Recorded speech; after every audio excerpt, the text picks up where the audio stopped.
e as pessoas do Facebook e do Periscope, eu já estou muito bem servida, porque eu já tenho aqui 180 pessoas para falar comigo. Vamos lá, pessoal. Hoje a relação aqui é de fé e mente. O que a neurociência acredita, né? Vou chegar o celular aqui, vai ficar um do lado do outro. O que a neurociência acredita? Que quanto mais a gente tem fé, quanto mais, não importa a sua religião, né? A gente está falando aqui de fé, de espiritualidade, mas a nossa mente tende a ser saudável. Por quê? Porque o dia a dia nos rouba, no estresse nos rouba boas químicas no nosso organismo, boas expectativas de um dia melhor. Então a neurociência acredita que quando nós estamos atrelados à nossa espiritualidade, o pensamento é bom, a expectativa é boa, né? Então com isso a gente tende a produzir bons elementos químicos para o nosso cérebro, né? Então a gente substitui a eliminação excessiva de cortisol no organismo, né, por serotonina, ocitocina, hormônios, né, do amor, da felicidade, do prazer. E isso consequentemente faz bem ao nosso ser, né? Que quanto mais a gente está estressado, mais a gente eleva o cortisol, mais a gente adoece a nossa célula. Então veja que tudo começa na mente. Então quando você se atrela a uma espiritualidade, independente da sua fé, o que acontece? Né? Você tende a ficar mais forte, tende a retribuir mais energia positiva e comportamentos positivos, né? Aí eu tinha colocado aqui discriminado para vocês o que quer dizer milagre, magia e mentalidade saudável, a diferenciação, né? O milagre é um ato sobrenatural de Deus, ou seja, a cura de uma doença onde os médicos nada podem fazer. Então a fé aqui que entra no milagre é a construção, né, daquilo que você acredita, daquilo que você crê. A magia é permitida somente para a criança, ou seja, você tem que fazer uma distinção. Por mais que você tenha fé, por mais que você tenha espiritualidade, você tem que ter discernimento que infantilidade psíquica tem a ver com magia. Ou seja, você não pode adentrar o campo da espiritualidade achando que as coisas vão cair do céu, né? Tudo é construído. Então tem uma linha muito tênue entre espiritualidade e energia psíquica infantilizada. Então tem que saber fazer essa separação para que tudo ocorra bem. Então a neurociência fala dessa relação, né, de fé, de espiritualidade, que gera na gente boas químicas. Você sempre abaixa o número de estresse. A tendência é sempre abaixar o número de tensão quando você está atrelado à sua religião. Quando você está atrelado à sua espiritualidade, o seu cortisol tende a baixar, o seu estresse tende a baixar, porque é um estado de mentalização, ou seja, você entra até no estágio de, o que as pessoas chamam de, como é que fala? Aquele momento de desestressar, como é que fala? Meditação, né? Então, meramente a meditação é isso, é você refletir sobre o seu eu no estado de espírito, alma e corpo, nessa trindade. Então, quando você passa a se perceber dessa trindade, você tende a funcionar bem, tende a funcionar melhor.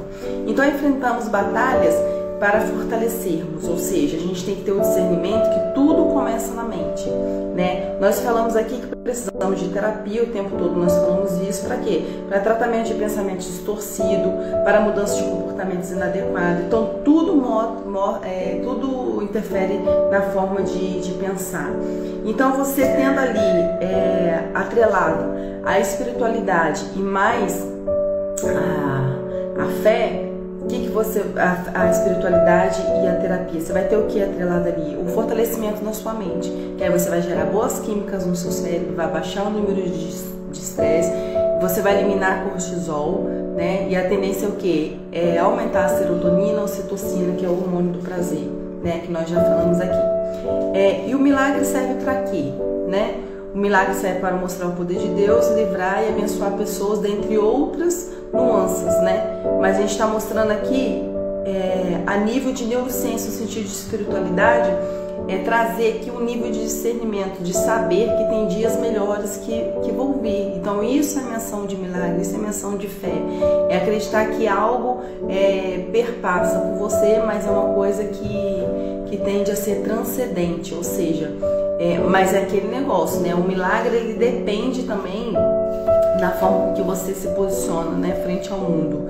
Ou seja, Deus, para fazer um milagre por você, ele tem que sentir que você também está se mexendo, né? Então, você vai responder por você e não por ninguém mais.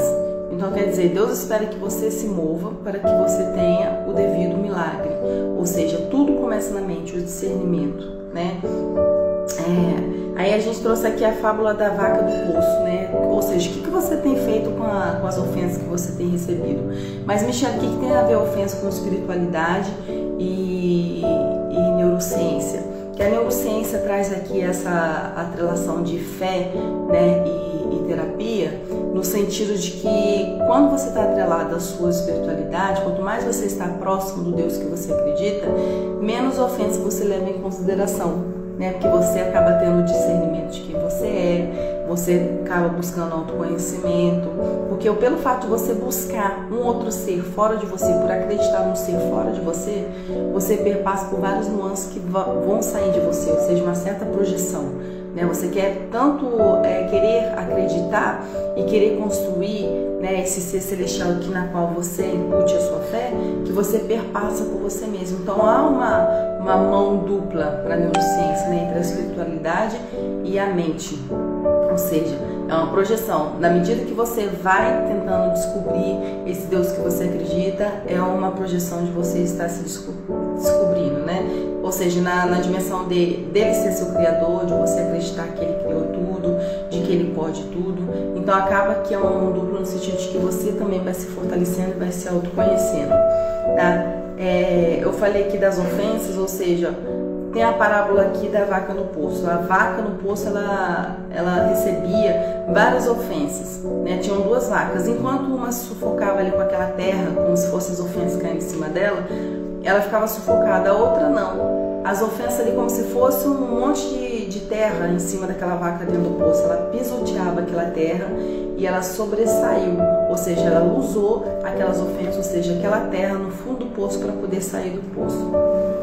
Então eu coloquei aqui, para de se culpar e para de culpar outras pessoas pela falta de sucesso na sua vida. Ou seja, quando você está atrelado à sua espiritualidade, você entende os propósitos de Deus, né? Você entende e tem discernimento do seu papel aqui no mundo. Então acaba que essa espiritualidade atrelada à mente traz para você o discernimento de quem você é e para que você veio. Você acaba tendo a certeza, né, dos seus propósitos. Então você não leva assim uma vida vaga, uma vida leviana, uma vida vã, né, tendo discernimento em você e nos seus propósitos. Coloquei aqui também, não pode evitar o passado, mas pode evitar daqui para frente. Então quando você tem a sua mente muito atrelada à espiritualidade, a neurociência fala que você trabalha muito no futuro, né? No sentido de você crer, no sentido de você discernir, no sentido de você acreditar que algo bom vem lá pela frente.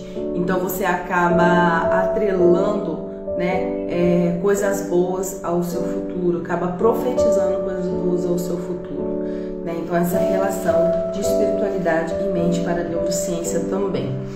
E aqui eu coloquei alguns versículos da Bíblia para vocês terem um discernimento quando a gente fala efetivamente da palavra discernimento. O que a neurociência tem a ver com a fé, com a espiritualidade, né? Então eu separei aqui alguns versículos para vocês virem o quanto a Bíblia, né, ela se remete à palavra conhecimento, discernimento. Mas quando nós falamos aqui de discernimento, que é sentido o quê? De mente. Né? E como a gente defende aqui, e pautado em estudos, que tudo nasce na psique, tudo nasce na mente, então eu coloquei aqui a mérito de discernimento, para a gente poder analisar o que de fato a Bíblia, esse livro tão antigo, traz pra gente em discernimento, traz pra gente nessa atrelação que na verdade a neurociência só acabou descobrindo uma coisa que a Bíblia já sabia, porque veja só em seus versículos o que está discriminado. Provérbio 24:3. Com sabedoria se constrói a casa e com discernimento se consolida. Então se constrói a casa, com discernimento consolida. Fala o quê? De mente, né? Provérbios 24:3. Aí tem outro em Salmo 119. Tenho mais discernimento que todos os meus mestres, pois medito teus testemunhos. Tenho mais discernimento que todos os meus mestres, pois medito nos teus testemunhos. Salmo 119, ou seja, fala de mente, né? Tenho mais discernimento. Os propósitos do coração do homem são águas profundas, mas quem tem discernimento os traz à tona. Discernimento, aí ó, mente. Tratemos de discutirmos junto o que é certo e a depender o que é bom. Jó 34:4. Então, discernimento novamente, falando de mente. Aí vem outros aqui. Examina-se cada um a si mesmo, e então coma do pão e beba do cálice. Pois quem come e bebe sem discernir o corpo do Senhor, come e bebe pela sua própria condenação. 1 Coríntios 11:28. Ou seja, mente novamente. Sempre a Bíblia fazendo menção de mente e discernimento. Ou seja, então uma amplitude entre espiritualidade e mente. Ou seja, quanto mais você chega a um Deus que você conhece, ou quanto mais você quer buscar esse Deus, mais você se projeta nessa busca, mais você se autoconhece de onde você veio, que de fato você tem propósito. Então veja que para a neurociência essa relação entre espiritualidade e mente tem uma relação muito forte, né? Que é isso que de fato te mantém vivo, que te mantém de pé. Então veja que começa a analisar pessoas que falam que não acreditam em Deus, não acreditam em nada, como que ela leva a vida. De alguma forma é uma vida até vazia. Por quê?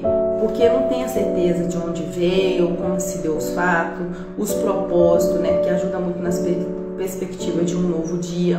Então veja que a relação é totalmente diferente para quem acredita em Deus e para quem não acredita. E eu coloquei aqui, o seu maior milagre é a sua mente, é o seu discernimento. Ou seja, de fato, se você vê que a sua mente acabou tudo ali, né? Que é o equilíbrio de todas as coisas. A gente tem estudos falando que tudo começa na psique, tudo começa na mente, né? Você não sabendo discernir, né, de fato o que passa na sua mente, você acaba não fazendo um filtro e aí você acaba, né, pecando, você acaba de alguma forma tendo encurvatura para coisas negativas. Com discernimento você percebe que foi Deus que agiu, ou seja, você tem aquela vivência, né, você com o tempo vai criando uma certa vivência de saber que é Deus que está agindo na sua vida. É Deus do sol, é Deus da água, é Deus, Jesus Cristo.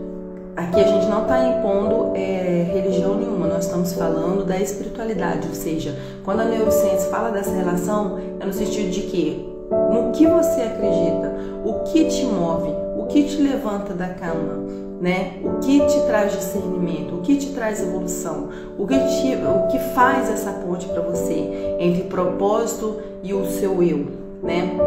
É essa menção que a neurociência traz no que tange a espiritualidade e mente, tá? Aí eu coloquei aqui também, deixa eu ver aqui, coloquei outras coisas, só um instantinho, tá? E por que eu tô falando isso? Eu achei muito pertinente da gente estar falando isso, porque o que acontece, em muitas igrejas precisa-se muito de psicólogo, terapeutas, para que as pessoas tenham um pouco de discernimento, né, de que elas são. Porque o que acontece é um ambiente que fica muito pregando, né, uma certa coisa. Então, mas é bom a gente abrir também nossa mente para que a gente tenha discernimento de como de fato aquilo funciona. Porque uma palavra maldita, não é uma palavra maldita de maldição, mas no sentido de uma palavra mal falada, de mal empregada, traz discernimento distorcido para aquela pessoa, né? O que seria uma bênção para a vida dela acaba sendo até uma maldição, porque a pessoa não entendeu, não conseguiu contextualizar no seu dia a dia. Então eu estou falando aqui no sentido de neurociência, no sentido de a relação de espiritualidade e mente, nesse sentido de que esses ambientes também precisam, né, trabalhar de fato essa percepção, né, de que a gente é dotado de conhecimento, de inteligência, né, estamos ali para refletir, para ter discernimento daquilo que é pregado, daquilo que está contextualizado na Bíblia. A própria palavra fala, e nós já vimos aqui, né, o povo perece por falta de conhecimento, né? Então é pedir a Deus esse discernimento, né? né? E tem uma ponte muito tênue entre assim, conhecimento, intuição e discernimento, ou seja, tudo perpassa pelas suas experiências, né? E por aquilo que você tem de conhecimento de mundo, e mais aquilo que é pregado, que você absorve também no seu ambiente. Então esteja em um ambiente em que as pessoas tenham mente aberta quanto a isso, para que você não se engane, para que o seu culto seja racional, para que você esteja ali de fato, sabe, presente, sabendo o que você quer para você e vivendo os propósitos de Deus realmente para a sua vida no que tange a crescimento em todas as áreas, tá? Mais o que eu coloquei aqui? Tá, aí eu coloquei aqui, né, que tudo nasce na mente, a persuasão, o poder da mente sobre a outra. Aí eu coloquei aqui 2 escolhas quando você tem um discernimento, né, que você trabalha a sua espiritualidade, porque a espiritualidade também ela te traz um pouco de um estado mais sensível para discernir as coisas, né? Aí eu coloquei aqui que quando você abre esse leque para discernir mais as coisas, está mais sensível às coisas, você tem 2 tipos de mente, são as mentes livres e as mentes cativas. O que seriam isso? A mente livre é aquela que tem um discernimento, aquela que de fato sabe discernir, né? Sabe se colocar no mundo, sabe se posicionar, e aquela cativa que está ali mesmo, como o próprio nome diz, né? Como está como escravo, né? Daquilo, está cativo, está em cativeiro, está preso, não discernindo o corpo do Espírito, que é o que o versículo disse aqui em Coríntios, né? Então tudo, irmãos, tem que ter o que? Discernimento, tá certo? Então aqui na verdade eu não estou pregando religião nem nada, mas essa relação da neurociência entre espiritualidade e fé, né? Espiritualidade e mente, naquilo que nós acreditamos. Porque na medida que a gente vai acreditando em algo, mais a gente vai se projetando naquilo, mais a gente perpassa a gente, mais a gente vai se conhecendo, mais a gente vai inferindo. Tá certo? Hoje eu só entrei só para falar um pouquinho, mas já estou saindo e eu vou só colocar aqui mais 2 pontos. É por isso que entre nós há muitos enfermos, a própria palavra de Deus fala, por não discernir o corpo do Espírito. Não discernir o corpo do Espírito aqui no sentido de que não discerniu a fragilidade do Espírito, né? Ou seja, para você se sentir onde você pode ir, quais coisas você pode fazer, e isso vai dando poder a você e autonomia de que você está discernindo, né, o que você está fazendo. Então você passa a discernir o corpo do Espírito, passa a discernir que não é só você, né, é um conjunto de pessoas fazendo parte de um corpo, né? Ou seja, a sua relação com você tem muito a ver com a relação para com o outro, que é aquilo que nós falamos, né? A projeção da autoestima, né? Ou seja, que é a junção do eu, que é a sua pessoa, e mais o tu, que ajuda no seu espelhamento, na sua forma de pensar, na sua autoestima. Então veja que quando a gente fala aqui, por isso que entre nós há muito enfermos, não há discernimento entre o corpo, por não discernir o corpo do Espírito, é no sentido de que a palavra fala que nós somos um corpo, falando no sentido de que um precisa do outro para estar bem, para estar forte. Então veja que você sempre parte de uma projeção de que você precisa de você e precisa do outro. Lembra que nós falamos do como se forma a autoestima, né? É você no seu processo de diferenciação, quando você sai da sua mãe, você entende que você é um ser e a sua mãe é outro.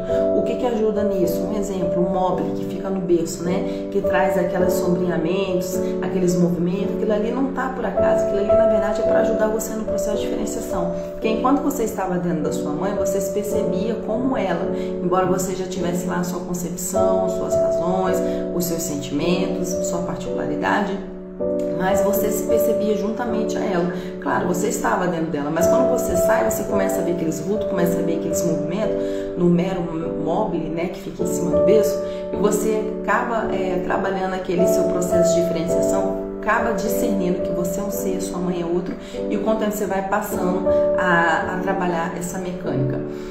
Então, na formação da autoestima, onde eu quero chegar aqui no corpo do Espírito, quando você trabalha na sua autoestima, na sua formação, no que seja, ou na sua personalidade, que tem a ver com as suas características psicológicas, tudo perpassa ali do seu eu mais o tu, que é a inferência do outro. ou seja, esse exemplo eu sempre dou, né? Se você tem uma tribo indígena que não tem espelho, qual é o exemplo de você se conhecer, se você se descrever? Na intenção de que o outro te descreva. Ah, você tem um nariz parecido com o seu pai, o seu jeito é igual ao do tio Rico, né? Então, ou seja, há um espelhamento da formação do seu eu, da sua personalidade, que tem a ver com as características psicológicas, que tem a ver com a sua autoestima.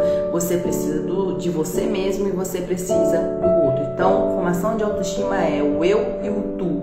Não tem como a pessoa discernir, diferenciar as duas coisas, tirar uma coisa da outra.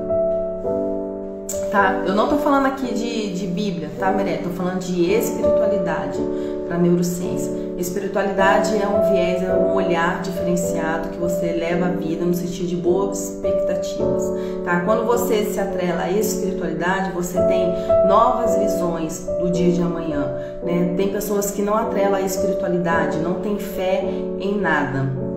Tá? Quando você não tem fé em nada, você não acredita num dia bom, num dia melhor. E o que é essa relação tem a ver com a neurociência? Que quanto mais você acredita num dia bom, num dia positivo, mais você elimina no seu organismo boas químicas. Você tira ali o seu nível de estresse, você passa a compreender que tem um propósito para sua vida, né? É igual o dia que você passa por uma aprovação, você está estressado. A sua tendência é o quê? Se você não estiver equilibrado com a sua espiritualidade. Não estou falando meramente da Bíblia, eu estou falando de espiritualidade. Se você não estiver em equilíbrio ali, se você não acreditar em alguma coisa, o que acontece? Você tende a se estressar e se envolver mais ainda com o seu estresse. Quando você tem algo em acreditar, uma espiritualidade, você tende a se concentrar, que tem dias melhores para vir. Você começa a profetizar também coisas boas também. Você acaba projetando isso para um bom comportamento, para boas coisas que você fala, acaba não acreditando nas coisas que você está passando naquele momento, ou que passe, mas aquilo vai ser passageiro, aquilo tem um propósito. A gente fala da relação de espiritualidade com neurociência no sentido de que a espiritualidade é acreditar em algo espiritual, algo que perpassa por você, que é muito além do que você. E eu citei aqui a Bíblia, eu não sei nem se você chegou atrasada, no sentido de que eu comecei citando aqui versículos que falam muito de discernimento, usando a palavra discernimento. Então essa relação que eu vejo de espiritualidade e mente, de que a Bíblia também cita muitas palavras de discernimento, ou seja, mente, né, de você saber discernir o corpo de espírito, saber discernir qual a sua relação no mundo, os seus propósitos, né, mostrando aqui que não é só o fato da gente ler a Bíblia, é no sentido, já que a gente está falando de espiritualidade no todo, é no sentido da gente discernir o que está escrito e até mesmo entender que os próprios versículos falam sobre discernimento, entendeu? É nesse propósito que eu estou me propondo a falar sobre isso, né? Porque muitas pessoas leem a Bíblia por ler, né? Ou lê porque está no mecanismo automático, lê daquela forma, mas de fato não sabe discernir o que está escrito, né? Então é isso. Acabei entrando aqui para fazer um adendo, tá? E espero que vocês tenham entendido. A minha contribuição é essa, a relação espiritualidade e mente no que tange a neurociência. A neurociência traz uma compreensão de que um homem espiritual, ele é mais desenvolvido, né? Ele é mais centrado. Ele não acredita no dia de hoje que vai continuar naquela forma caso ele esteja passando por provações, dias difíceis, mas ele acredita numa projeção de um dia melhor. Então essa relação, o benefício de se estudar a neurociência no que tange a espiritualidade e mente, essa relação, né, de te dar fé, te dar credibilidade, te dar expectativa de dias melhores, de gerar em você boas químicas, boas organizações neurais. É nessa relação que a neurociência traz no que tange a espiritualidade e mente. Tá? Citar versículos, a gente pode citar versículos, né? Depende da forma com que a gente aborda. Até mesmo estou abordando isso até mesmo para quebrar um pouco esse paradigma, né? Eu não posso citar versículo. Por que eu não posso citar versículo? Eu posso citar versículo para diversas coisas, né? Não estou aqui, como como se diz, falando mal da Bíblia, então eu posso citar versículos. Versículos são parábolas também, são a inferência também daquilo que Jesus passou, e ele traz pra gente ensinamentos de como ele passou e o que nós temos que fazer, né? E isso mexe no nosso sistema de regra, na nossa moral. Então citar versículos também meio que não atrapalha em nada, né? O que eu vejo.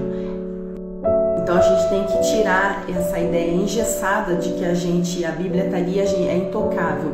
A gente não pode encostar, a gente não pode citar versículo em alguns contextos. Não, a Bíblia está ali para ser vivenciada. Não adianta a gente tratar a Bíblia como se fosse um livro que dita regras para a gente e seja engessado. Não, está ali para ser utilizado até mesmo no dia a dia, para a gente saber inferir com bastante conhecimento, com bastante discernimento no dia a dia. Então não vejo problema nenhum citar versículos. Beijo, fiquem com Deus, tchau.